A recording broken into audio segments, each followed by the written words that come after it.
자, 오늘 말씀의 제목을 다 같이 한번 말해 봅시다. 어떤 상황에도 감사하리이다. 여러분 어떤 상황에도 하나님 앞에 감사합시다. 자, 오늘 6장에 대한 먼저 서론을 간단히 알아볼 수 있도록 하겠습니다. 이 다니엘이다 말은 하나님은 나의 재판장이다, 이런 뜻입니다. 이 이름의 뜻이 하나님은 나의 재판장이다. 그러니까 하나님이 인간의 모든 흥망성쇠를 주관하는 주인공이다, 이 말입니다. 우리를 심판하시기도 하고 나를 재판해서 심판하시기도 하고 나에게 상을 주시기도 하고 하는 모든 것을 누가 하신다고요? 하나님이 하신다. 자, 바벨론을 점령한 다리오 왕은 메대와 바사의 초대 왕이 됩니다. 메대와 바사의 초대 왕이 되는데요. 메대와 바사를 여러분 알죠? 하도 많이 그려가지고 여기 지중해, 여기가 바빌론 아닙니까? 그죠? 이 유프라데스강, 티그리스강, 이 메대, 여기가 바사. 이 두 개 합쳐서 무슨 제국? 예, 페르시아 제국. 그러니까 이거는 지금 어느 나라죠? 이란이다 그랬죠. 이거는 어느 나라다 그랬죠? 예, 바벨론은 이라크. 그래서 메대와 바사의 연합군이 바벨론을 멸망시키고 초대 왕이 어느 왕이라고요? 다리오 왕이 됐다. 다리오 왕이 이렇게 세계를 제패하다 보니까 뭐 세계까지는 아니더라도 이렇게 근처에 있는 모든 나라들을 이제 점령하고 보니까 나라를 개편해야 될 필요성이 있습니다. 이 행정 도서를 잘 개편해 가지고 다스려야 되는데 나라를 120개로 나눠서 120명의 지사들을 둬 고관들을 둬 가지고 오늘 다스렸다, 이렇게 했거든요. 그리고 총리 셋을 둬 가지고 이 120명이 총리 3명에게 보고하고 총리는 왕에게 보고하고 이런 체계를 갖추게 되었습니다. 그 가운데서도 총리 3명 중에서도 1인자가 누구였죠? 오늘 다니엘이었습니다. 총리 3명 중에서도 1인자가 다니엘이었거든요.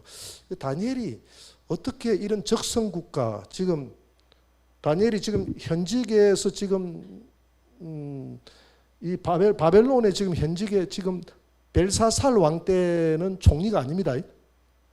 벨사살 왕 때는 총리가 아니라고 지난주에 말씀을 드렸습니다. 총리에서 물러난 상태였어요.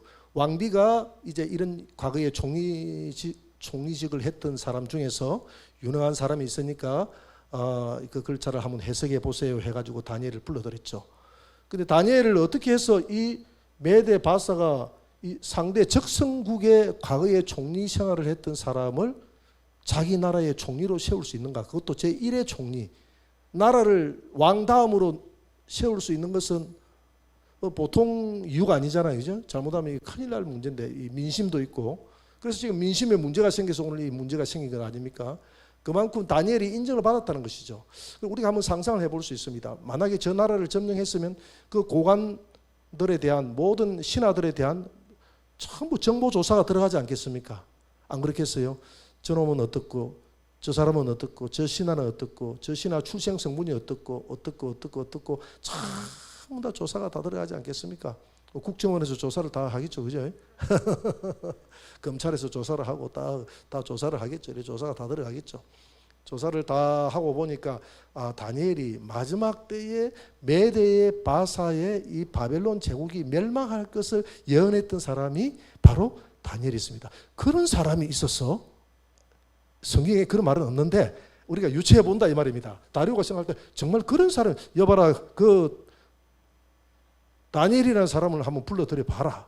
다니엘을 불러들였어요. 보니까 나이가 너무 많아. 다리오도 62세면 당시에 상당히 많거든요.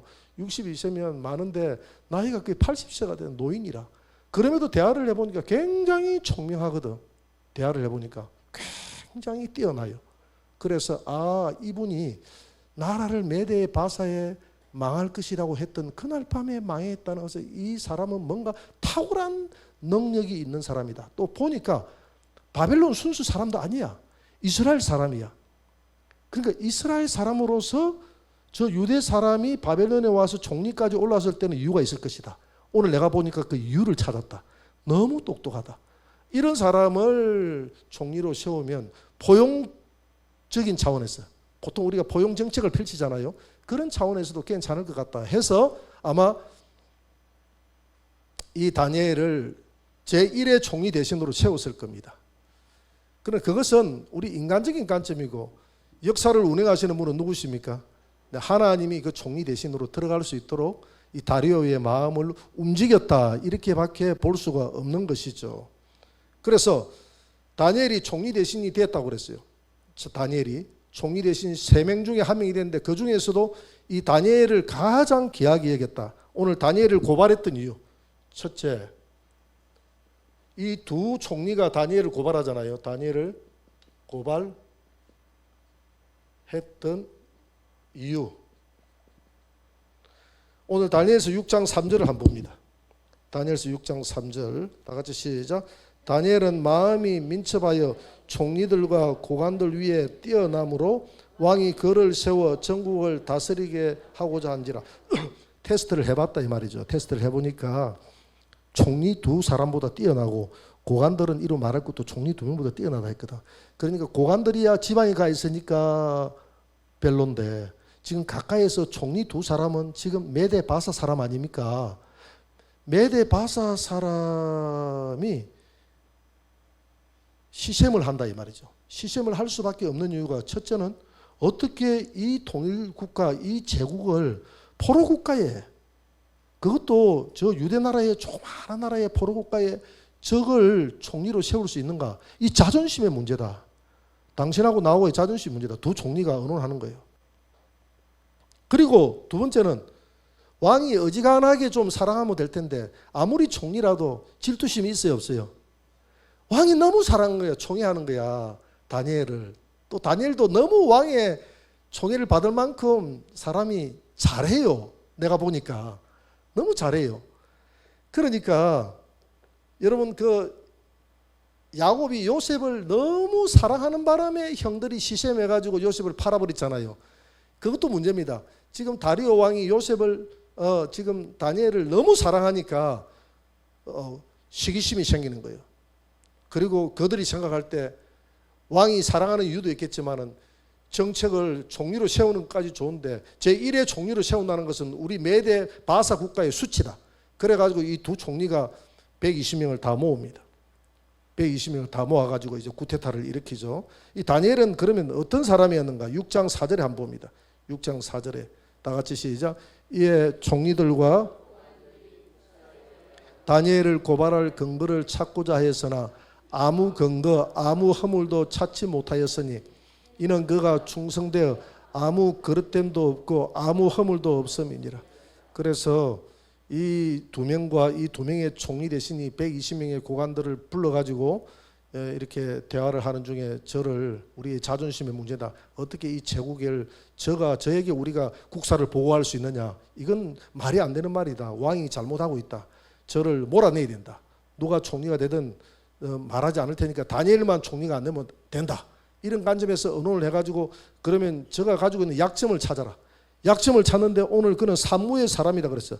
아무 근거를 찾지 못했다. 아무 그를 물러나게 할 근거를 못 찾았고요. 그리고 아무 허물도 찾지 못했고 아무 그릇됨도 찾지 못했다. 산무의 사람이다 그랬어요. 요즘 우리 정치권에서 청문회를 해보면, 청문회 하기 전까지는 문제가 없는 사람같이 보이도 청문회를 시작하면 문제가 없는 사람이 있습니까, 없습니까? 완벽한 사람이 없어요. 어떤 사람도 청문회에 들어가서 해보면 완벽한 사람이 없어. 정치인 마찬가지로, 목사라도 마찬가지고 누구라도 마찬가지입니다. 한번 뒤를 캐보면 완벽한 사람이 세상에 있습니까, 없습니까? 바리새인들이나 완벽해요. 자칭 완벽. 그러나 완벽한 사람이 없다 이 말이에요. 완벽한 사람이 없는데 바리새인들도 완벽한 척 했다 이 말입니다. 그러면 이제 그들이 다니엘을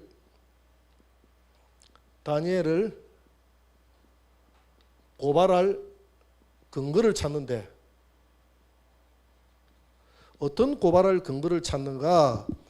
아무리 다니엘을 살펴봐도 고발할 근거가 없는데, 가만히 보니까 다니엘이 하루 3번씩 집에 가서 위층에 올라가서 그가 기도한다는 사실을 알게 됐습니다. 그러니까 옳지, 됐다. 그래서 이 두 총리와 이 120명의 고관들이 120명이 다 모이지는 않았겠죠. 일부 우두머리들이 모여가지고 의논을 합니다. 자, 왕에게 찾아가서 30일 동안 앞으로 어떤 신이나 사람에게, 왕 외에는 어떤 신이나 사람에게 경배하기나 기도하는 자는 사자굴에 집어넣는 법령을 만드는 것입니다. 법령을 만드는 것. 갑자기 뜬금없이 왜 이런 법령을 만드는 것을 왕이 왜 받아들일까? 예? 지금 보세요. 한번 생각을 해보세요. 나라를 지금 넓혔잖아요. 이 바벨론이라는 제국을 잡아먹었잖아요. 그죠? 바벨론이라는 제국을 잡아먹었다는데 바벨론이 가지고 있는 다른 영토까지도 다 메데, 바사의 페르시아 제국이 다 들어갔다는 얘기다. 영토가 너무 넓어. 너무 넓다 보니까 불안해 보니까 왕도 지금 왕자리가 지금 다니엘 이 왕자리가 다리오 왕자리가 너무 불안하다는 사실을 알고 있잖아요. 그래서 30일 동안 얼마나 이 왕에게 충성하는가를 다 보면 모든 사람들의 나라의 구테타 세력들이 나에게 충성하는 그런 그 위압적인 태도로, 마치 그 김일성 사후에 김정은이가 공포정치를 했듯이, 김정은 사후에 공포정치를 했잖아요. 그죠? 그게 자기 누굽니까? 자기의 매형 누굽니까? 장성태까지도 그냥 총살해버리잖아요. 그게 공포정치 아닙니까? 그런 일순간적인 공포정치가 먹혀들겠다고 생각해요. 30일 동안 아무에게도 절하거나 하면 사자굴에 집어넣어버린다. 그런 군기를 잡기 위해서. 그래서 가만히 생각해 보니까 왕이 생각해 볼 때 괜찮은 법 같아요.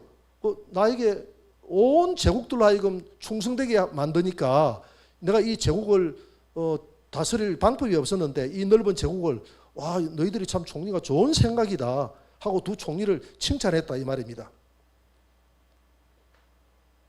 다니엘서 6장 6절에서 7절 한번 봅니다. 6장 6절 7절 다 같이 시작.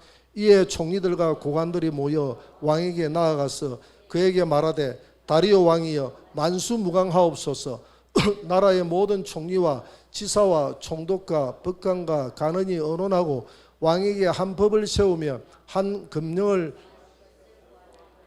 왕이여 그것은 곧 이제부터 30일 동안에 누구든지 왕 외에 어떤 신이나 사람에게 무엇을 구하면 사자굴에 던져 넣기로 한 것이니이다. 그 왕은 지금 다니엘을 집어넣기 위해서, 다니엘을 모함하기 위해서 이 법을 만든다는 것을 알고 있습니까? 모르고 있습니까?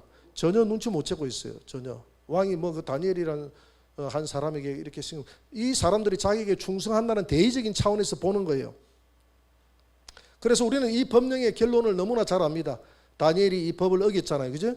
이 법을 금령에 도장이 찍힌 것을 알고도 자기 집으로 가서 창문을 열어놓고 그가 기도했다 그랬거든요. 그가 창문을 열어놓고 기도했는데, 그래서 그를 사자굴 속에 집어넣지 않습니까?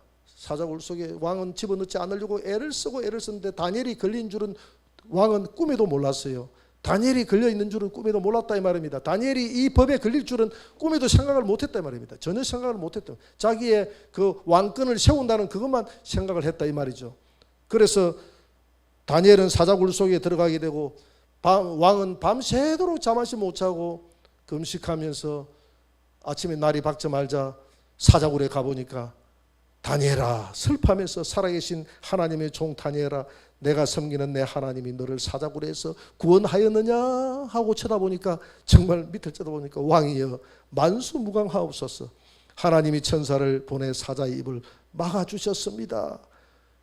이렇게 하는 바람에 왕이 제정신이 든 거예요. 그렇다. 그래서 24절에 보니까 왕이 화가 너무, 이 법령이 자기를 위한 법령이 아니라 다니엘을 죽이기 위한 법령이었다는 사실을, 거기에 내가 이용당했다는 사실을 아는 순간에 왕이 분노가 치밀어서 그를 참수한, 다니엘을 참수한 사람들을 끌고 오라 해가지고 그 가족까지 다, 처자식까지 다 끌고 와가지고 사자굴 속에 집어넣는데 발이 닿기도 전에 사자들이 다 잡아먹어버렸더라 이렇게 이야기를 합니다. 그리고 왕이 다시 조서를 내려서 법령을 다시 바꿔버립니다. 26절에서 27절 한번 봅니다. 다 읽어볼까요? 내가 이제 조서를 내리노라. 내 나라 가날 아래에 있는 사람들은 다 다니엘의 하나님 앞에서 떨며 두려워할지니 그는 살아계시는 하나님이시요 영원히 변하지 아니하시며 그의 나라는 멸망하지 아니할 것이요 그의 권세는 무궁할 것이며 그는 구원도 하시며 건져내기도 하시며 하늘에서든지 땅에서든지 이적과 기사를 행하시는 이로서 다니엘을 구원하여 사자의 입에서 벗어나게 하셨음이라 하였더라. 이 누가 이 고백을 합니까? 하나님을 전혀 알지도 못하는 이방 왕의 입에서 일어나는 일종의 신앙 고백인 것입니다. 다니엘같이 결단하는 믿음의 사람을 통해서 이런 기적이 일어나는 줄 믿으시기 바랍니다. 자, 그러면 다니엘은 어떤 사람인가? 세 번째, 이런 다니엘은 어떤 사람인가? 첫째, 다니엘은 성령 충만한 사람이다. 다니엘은 성령 충만한 사람이다. 다니엘서 6장 3절을 한번 봅니다. 다 같이 시작. 다니엘은 마음이 민첩하여 총리들과 고관들 위에 뛰어남으로 왕이 그를 세워 전국을 다스리게 하며. 여기서 민첩하여 이것을 히브리어로 보면 야티라 루아흐라고 합니다. 야티라.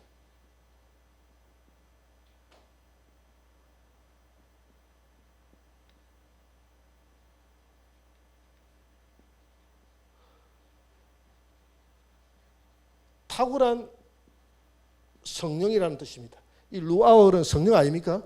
탁월한 이 민첩이라는 말은 인간적으로 계산이 빠르고 그러다는 게 아니라 이 민첩이라는 말은 원어에 보니까 탁월한 성령이 충만한 성령의 사람이었다. 탁월한 영의 사람이었다. 성령으로 충만한 사람이었다. 그런 뜻이에요. 민첩하다는 말은 행동이 민첩하다는 뜻이 아니라 이 80 먹은 노인이 얼마나 민첩하겠어요. 80 먹은 노인이 그런 인간적인 그런 민첩이 아니라 성령이 충만한 민첩이다 이 말입니다. 믿습니까? 성령이 충만하다 이 말입니다.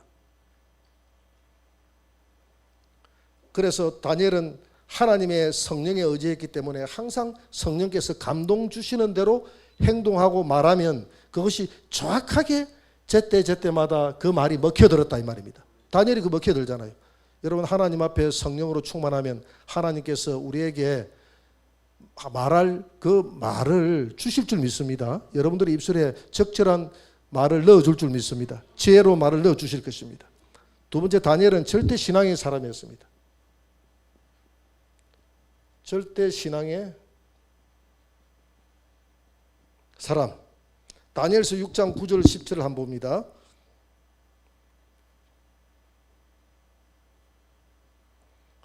다 같이 시작. 이에 다리오 왕이 조스의 왕의 도장을 찍어 검령을 내니라. 다니엘이 이 조스의 왕의 도장이 찍힌 것을 알고도 자기 집에 돌아가서는 윗방에 올라가 예루살렘으로 향한 창문을 열고 전에 하던 대로 하루 3번씩 무릎을 꿇고 기도하며 그의 하나님께 감사하였더라. 여러분, 30일 동안만 좀 참으면 안 되겠습니까? 다니엘이 30일 동안만 검령한다 했으니까 30일 동안만 그냥 창문을 좀 닫고 기도하면 될 텐데, 나 같으면 좀 창문을 닫아놓고 기도하겠어요. 문을 열어놨다. 기도는 안 멈추더라 해도, 안 그렇겠어요?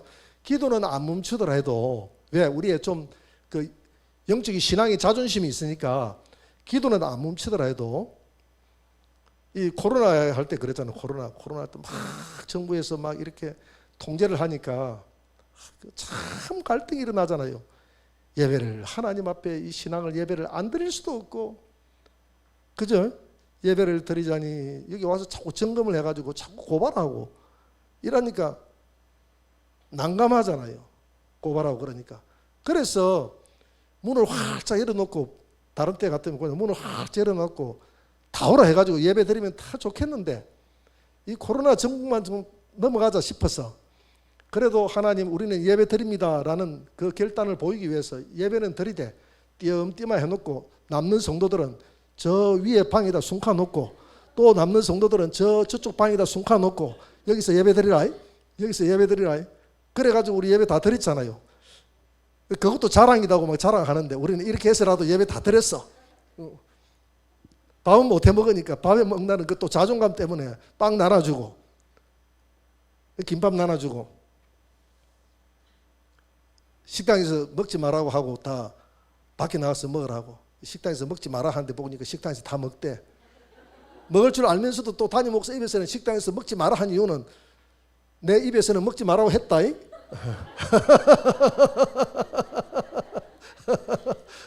다 머리에 계산을 하는 거예요. 그래 안 그래요? 사람이 이렇게 야가 빠졌어요. 그래도 그것만이라도 계산을 해도 그래도 그렇게 해서라도 절개를 지킨 게 얼마나 귀합니까? 안 그래요? 우리 그렇게 해서라도 우리 절개를 지켰잖아요. 안 그러고 문 다 닫아버리고 예배 안 드리고 유튜브로 예배 드리고 하는 데가 얼마나 많습니까? 그래 우리는 그렇게 해서라도 예배를 드렸어요. 지금 다니엘이 창문을 닫아놓고서라도 기도하면 하나님이 뭐라 하겠어요? 그런데 평상시와 다름없이 창문 쫙 열어놓고 검령이 찍힌 줄 알면서 그대로 하나님 앞에 오히려 더 감사하며 기도하더라 그랬습니다. 이런 성도는 죽음을 불사하는 성도 아닙니까? 그래서 내가 이 구절을 읽으면서 뭐 코로나 때 그래도 예배도 드리고 뭐 자랑했었는데 다니엘을 쳐다보니까 나는 다니엘의 발바닥도 못 따라가겠다. 그 생각이 드는 거예요. 다니엘 발바닥도 못 따라가겠다. 나는 사자굴에 들어가면 영장 집에 먹힌다.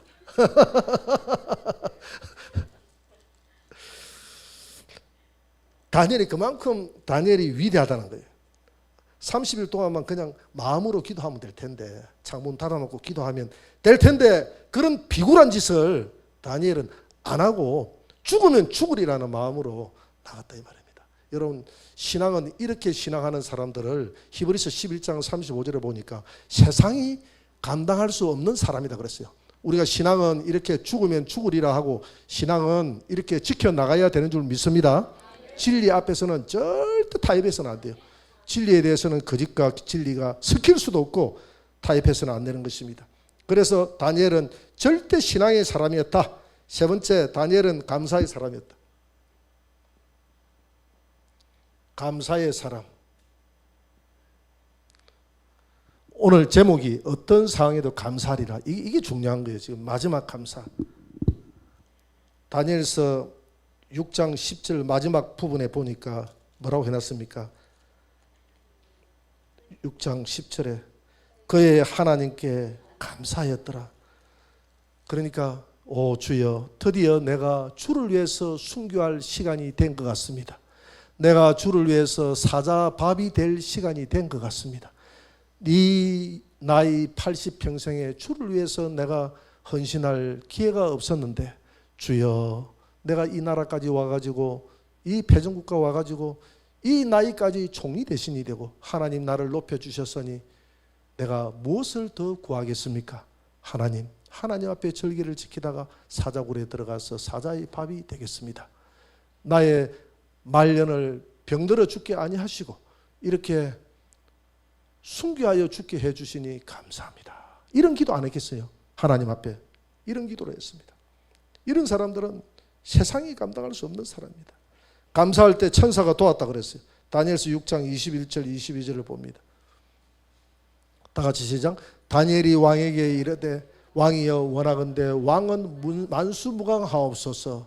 나의 하나님이 이미 그의 천사를 보내어 사자들의 입을 봉하셨으므로 사자들이 나를 상해하지 못하여 사오니 이는 나의 무죄함이 그 앞에 명백함이오며 또 왕이여 나는 왕에게도 해를 끼치지 아니하였나이다 하니라. 이런 모습을 쳐다보면서 왕은 진짜 자기에게 충성한 사람이 다니엘이라는 것을 알았어요. 나머지 저들은 간신이라는 걸 알았습니다. 저놈들은 나를 계략에 빠뜨려서 시기 질투해서 다니엘을 집어넣기 위해서 이렇게 했구나 하는 것을 아는 순간에 그 기대가 무너질 때 분노로 바뀌는 것이죠. 분노로 바뀌어서 어떻게 합니까? 다니엘서 7장 24절 다시 한번 더 읽어봅니다. 왕이 말하여 다니엘을 참수한 사람들을 끌어오게 하고 그들을 그들의 처자들과 함께 사자굴에 던져 넣게 하였더니 그들이 굴 바닥에 닿기도 전에 사자들이 곧 그들을 움켜서 그 뼈까지도 부서뜨렸더라. 진짜 신하는 다니엘밖에 없다. 너희들은 다 간신배들이다 이렇게 생각했던 겁니다. 여러분 오늘 다니엘은 어떤 상황에도 신앙을 뒤집지 않았어요. 신앙을 저버리지 않았습니다. 그 사람이 믿음이 있고 없고는 평상시는 몰라요. 그 사람이 굉장한 고난을 당해보면 그 사람이 신앙이 있는지 없는지를 알 수가 있어요. 고난 속에 넣어보면 그 고난을 감사로 이기는 사람이 있고 고난을 원망하면서 보내는 사람이 있어요. 여러분 감사로 이기시기 바랍니다. 가장 고난의 순간은 뭘 맛보기 위한 순간입니까? 기적을 맛보기 위한 하나의 과정이에요. 고난이 온다는 것은 여러분 기적은 환난이 없는 기적이 평상시에 잘 될 때 뭐가 잘 되는 것은 기적이라 안 하잖아요. 그러나 내가 안 되는 상황에서 역전이 될 때 그걸 기적이라 하잖아요. 그래서 기적이라는 것은 내가 고난에 처하지 않으면 기적도 없는 것입니다. 기독교는 성경 전체가 기적의 종이. 이거 오늘 다니엘이 사자굴 속에서 살아난 거 기적 아닙니까? 이 기적을 맛보기 위해서 사자굴 속까지 들어가는 고난을 당해야 되는 거예요. 여러분 우리가 때로는 사자굴 속까지 들어가는 고난에 처할 때 사람들은 다 하나님을 원망하고 교회를 안 나오기도 하고 원망하고 신앙을 버리기도 하고 그때 그 사람은 모르는 거예요. 내가 이걸 이기면 기적을 맛본다는 이 사실을 깨닫지 못하는 거야. 어떤 사람이 하나님 앞에 기도했어요. 하나님 앞에 기도하는데 내 기도대로 다 안 들어줘. 하나님이 안 들어줘. 그래서 몹시 실망하고 있는데 어느 날 꿈을 꾸었어. 꿈속에 천사가 자기를 데리고 천국으로 가는데 한 창고가 있었어. 천사가 문을 열어서 이렇게 딱 쳐다보는데 창고가 거의 텅텅 비어 있어. 왜 이게 창고가 이렇게 천국 창고가 텅텅 비어 있습니까? 요즘 여러분들 소금 사재기를 하도 해가지고 소금 창고가 텅텅 비어 있다 하더라고. 그런 소금 사재기 같은 그런 거 하지 마세요. 또 환란이 온다 해가지고 어떤 분들은 어떤 목사님은 저기 요셉의 창고도 해가지고 지금 창고를 지어가지고 쌀가마니 하고 막 많이 넣어놨다더라고. 내가 그 집회 그 기도원이라고 하는데 그 기도원에 그 나를 좀 강사로 좀 초빙을 해달라고 그 옆에 아는 분한테 내가 그 이야기를 부탁을 해놨는데 내가 초빙을 하면 이거 다 풀어가지고 좀 가난한 사람들 다 나눠주세요 이렇게 하려고. 우리 성도들은 그런 짓을 하면 안 돼요. 뭐 사재기 하면 안 돼요. 마지막 순간까지 하나님이 나를 입히고 먹히고 다 한다는 것을 믿어야 돼요. 그리고 하나님이 그랬잖아요. 하나님이 요한계시도 말세가 되면 예비처는 때가 되면 위로 올라가든지 천사가 데리고 예비처로 데리고 가가지고 예비처에서 천사가 주는 음식을 먹어야지. 우리가 막 쌓아놓으면 천사가 데려가려고 하더니 니는 물기 많으니까 여기서 살아라 하고 그냥 놔두고 가버린단 말입니다. 왜? 네 믿음대로 하라는 거예요. 네 믿음 이렇게 네 믿음 쌓아놨으니까. 그래 진주에 어떤 목사님 전화 왔더라고. 내가 퇴직을 했는데 목사님 내가 그 성경 그 요한계시록을 읽고 은혜를 많이 받았습니다.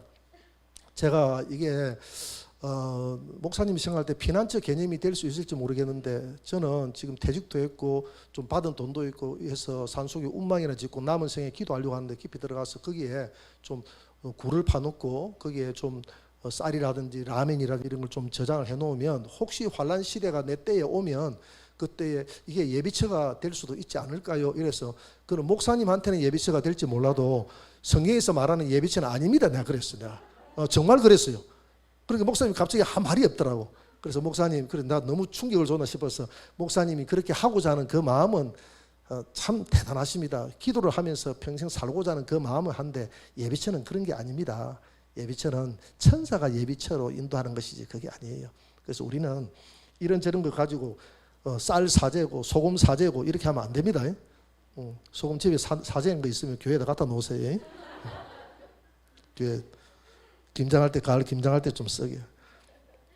그래서 강구해가지고 하도 이 창고가 무슨 창고냐고 물어봐서 천사가 강구 창고를 하더랍니다. 하도 사람들이 주세요 주세요 하는 바람에 하늘에서 갖다 주기 바빠가지고 창고에서 전부 다 갖다 줘가지고 텅텅 비어있다는 거지. 텅텅 비었다. 강구 창고. 또 따라오라 해서 또 갔더니 한 군데 갔더만은 더 큰 창고가 있는데 열어보는데 안에 보물이 가득 찼어. 천사님, 이 창고는 무슨 창고인데 이렇게 보물이 가득 찼습니까? 이 창고는 감사 창고란다. 그 성도들이 감사합니다, 감사합니다 하는 사람이 별로 없었어. 이게 잘 안 나간다는 거예요. 이게 안 나가서 천국에 가득 차 있다는 거예요.